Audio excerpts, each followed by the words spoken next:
Muy bien. Cuando usted estudia la lección en el día domingo, se da cuenta claramente cuál era la insensatez de los Gálatas. Los Gálatas, en realidad, es claro que ellos habían aceptado el sacrificio de Jesucristo para su beneficio, para su perdón, para su salvación, para alcanzar la redención en Cristo. Sin embargo, el apóstol Pablo les da, por así decirlo, una reprensión. Y esto lo encontramos en el libro de Gálatas, en el capítulo 3, del versículo 1 al 5. Dice así, Dios, por medio de su palabra: oh Gálatas insensatos, ¿quién os fascinó para obedecer a la verdad?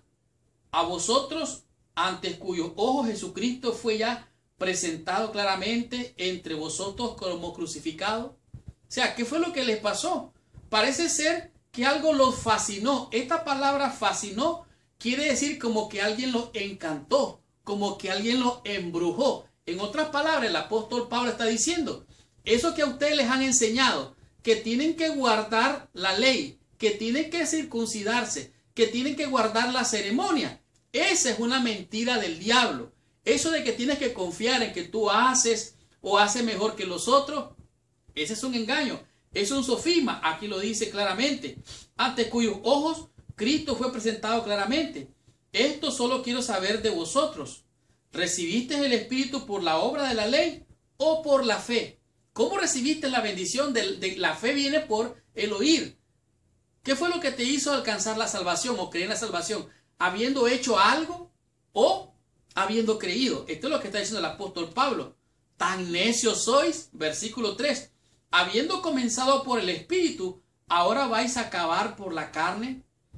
Tantas cosas habéis padecido en vano, si es que realmente fue en vano.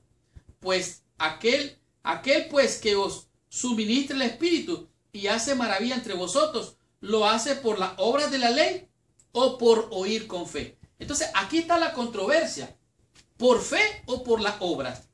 Hay gente que confía en lo que ellos hacen, ellos guardan los mandamientos, ellos hacen esto, ellos hacen lo otro, ellos hacen todo para alcanzar la salvación.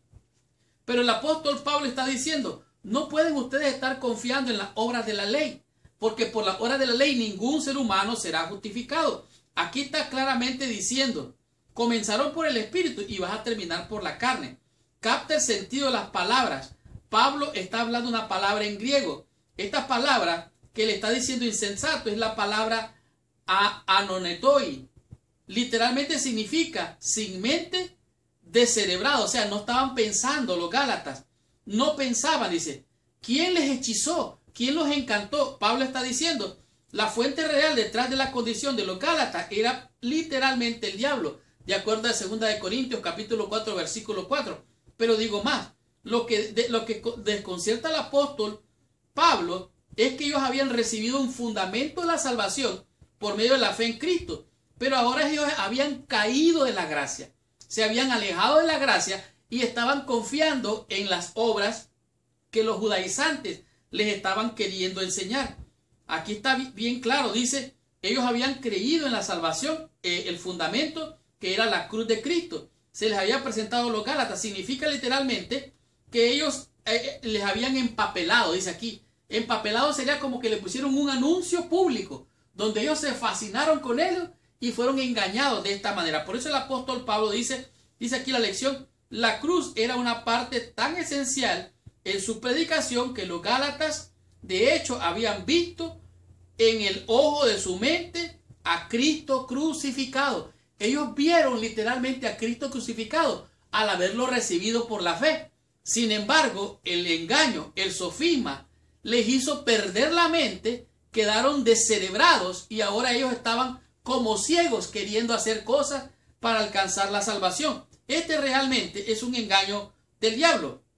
Si alguna vez tú has creído que tú puedes hacer esto o lo otro para obrar la salvación, déjame decirte que has perdido la dirección. La salvación es por fe, solamente por fe. Por eso es importante que usted estudie la lección. Aquí vemos lo que es la fe en el Antiguo Testamento y eso es lo que vamos a estudiar durante toda esta semana. Ahora, hay preguntas retóricas que el apóstol Pablo está haciendo. Dice allí, ¿cómo llegaron a conocer a Cristo? ¿Cómo llegaron a ser cristianos? ¿Por qué Dios les otorgó el Espíritu? ¿Fue porque hicieron algo para merecerlo? Obviamente que no. No hay nada que tú y yo podamos hacer para ser salvos. Ya todo lo hizo Cristo en la cruz. Fue porque creyeron las buenas nuevas de lo que Cristo ya había hecho por ellos. Habiendo comenzado correctamente, ¿qué los haría pensar que ahora debían depender de su propio comportamiento? Este pensamiento pudiéramos resumirlo en la siguiente experiencia. ¿Se acuerdan ustedes, o te acuerdas tú, de la oración del fariseo y la oración del publicano? El fariseo oraba consigo mismo: oh Señor, te doy gracias porque yo no soy como los evangélicos, no soy como los católicos, no soy como los otros pecadores. Yo doy diezmo, Señor, guardo el sábado, no como carne de cerdo, voy a la iglesia. ¿Esa es la oración correcta? Mientras que el publicano ni siquiera alzaba la cabeza, se humillaba. Él confiaba totalmente en los méritos de Cristo para su redención, para su perdón y para su salvación. Por eso los gálatas eran considerados insensatos, sin cerebro. Se apartaron de la cruz de Cristo y ahora estaban confiando en sus propios méritos. Esta es una mentira del diablo. Por lo tanto, abra sus ojos y escuche lo que el Espíritu nos está diciendo. Veamos qué nos enseña la lección en el día lunes para entender cuáles eran los cimientos de la Escritura en los cuales se basaba Pablo. Veamos qué nos enseña la lección de esta semana.